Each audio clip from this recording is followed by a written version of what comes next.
The cities and countryside of the UK were reshaped by the Industrial Revolution. The emergence of the factory system, dramatic urbanisation and transformation of the transport network all left an indelible mark on the physical and social structure of the nation. But 250 years have passed, and the era of manufacturing and mass production in Britain is all but a distant memory. As the mills, factories, mines and shipyards closed, the industrial communities went the way of the rural communities before them.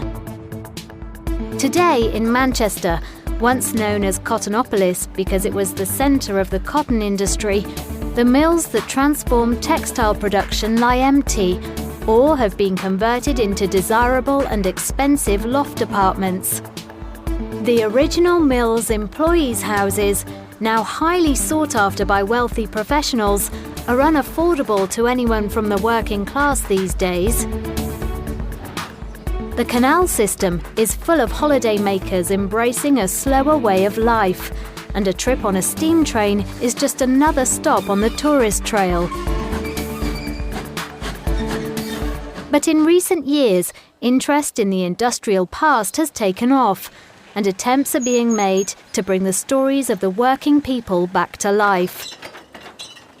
One of the best examples of this work in action can be found here, at Beamish, the Living Museum of the North. The museum is situated in the quiet countryside of County Durham, in the northeast of England. Visitors come here to see how people lived, ate, travelled and worked in the period from the 1820s to the early 1900s. Beamish, situated close to the city of Newcastle, is one of the most popular museums in the UK, with close to 500,000 visitors every year. The museum opened in 1972, but work started on the collection long before that. In the late 1950s, the old customs and traditions of the North East were starting to die out as industry in the region declined. Industrial and farming communities were disappearing, and with them the old way of life was being lost. A project was set up to collect things from the past, anything and everything that used to be part of everyday life. The people of the region rose to the challenge, and the project soon reached its goal of collecting thousands of items from kitchenware to steam engines. And with these objects, they could realise the dream of recreating the lost communities. Today, at the centre of the 300-acre site, is a town from the turn of the century. The town is made up of homes, shops where you can buy handmade sweets, and even a local dentist you can visit. Visitors can get on one of the beautifully restored trams to explore the rest of the site.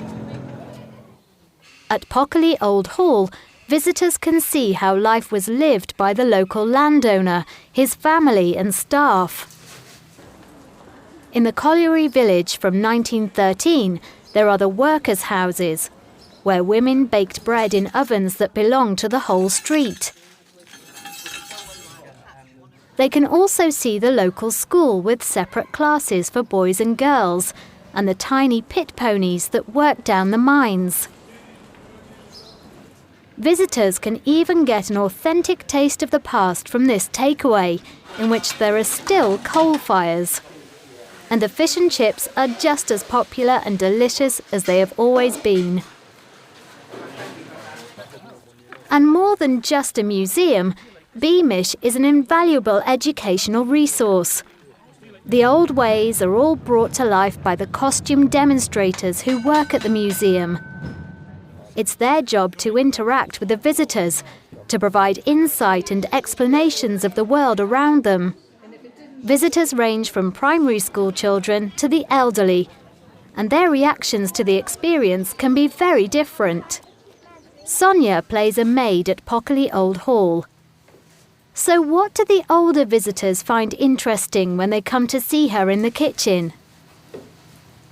Really, they're interested in the things that they can remember from their childhood or from their grandmother's house. So it's, oh, I used to have one of those, or I can remember when we used to use this. You know, a lot of things, although we're set in the 1820s, a lot of things carried on until early last century. So things, you know, if things weren't broke, you didn't replace them. So things went from generation to generation to generation.